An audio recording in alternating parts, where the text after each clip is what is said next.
A lot of people getting into game development right now are beginning designers.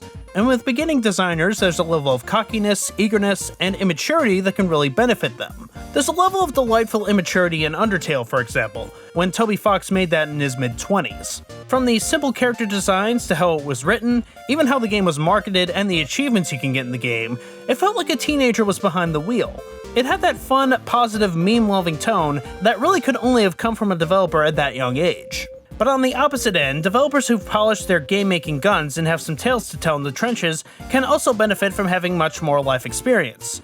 They've dealt with demons, helped others deal with their demons, and have learned how to share those experiences through our favorite hobby.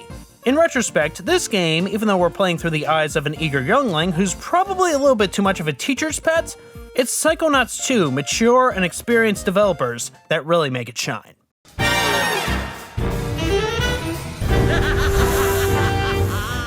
I honestly had mixed expectations for Raz's next big adventure, and after I played it, it was everything I hoped it would be.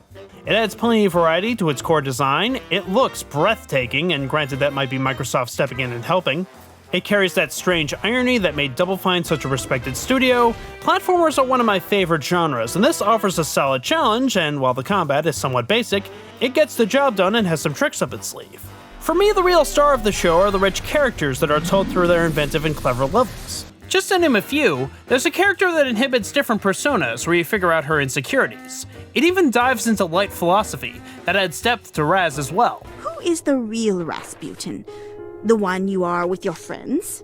With your family? Is that the real you?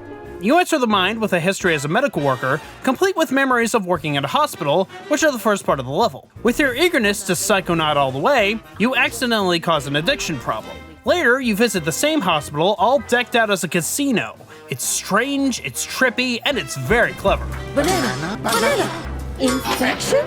And probably the biggest highlight is another character dealing with addiction, where both its visual and level design help you sort out his problems, or at least deal with his sense of grief. Each of them offer an extra level of character development, where there's probably a great video essay that can be written and made about each level here. In fact, that actually has happened with written essays and right here on YouTube. It's also a meaty adventure taking a decent amount of time to beat, with completionist tasks that I took time to do, especially after their quality of life patch, making those figments so much easier to find.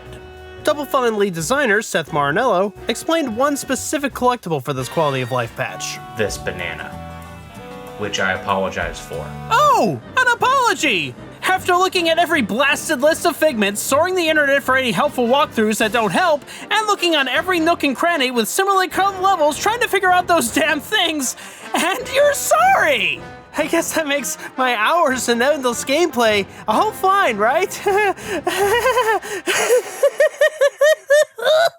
And I'll admit there are some issues here.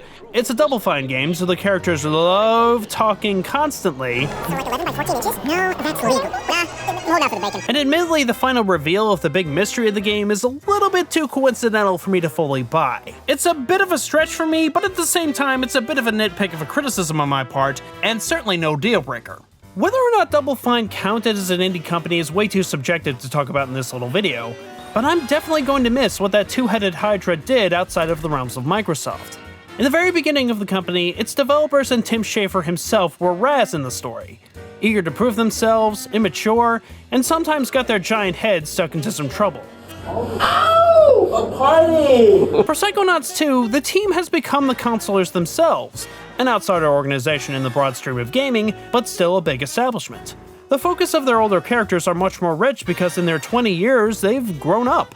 The game examines what they've left behind and how they've learned to deal with their own demons. And their more mature takes dealing with mental health issues, and consulting with mental health experts really shows in the game. We all have our doubts and regrets, but it's too late to turn back now, understand? Double Fine's tenure as their own company with their library always kept their playful tone. Psychonauts 2 is a great note for them to go out on, and hopefully, the wait won't be long to hear from them again.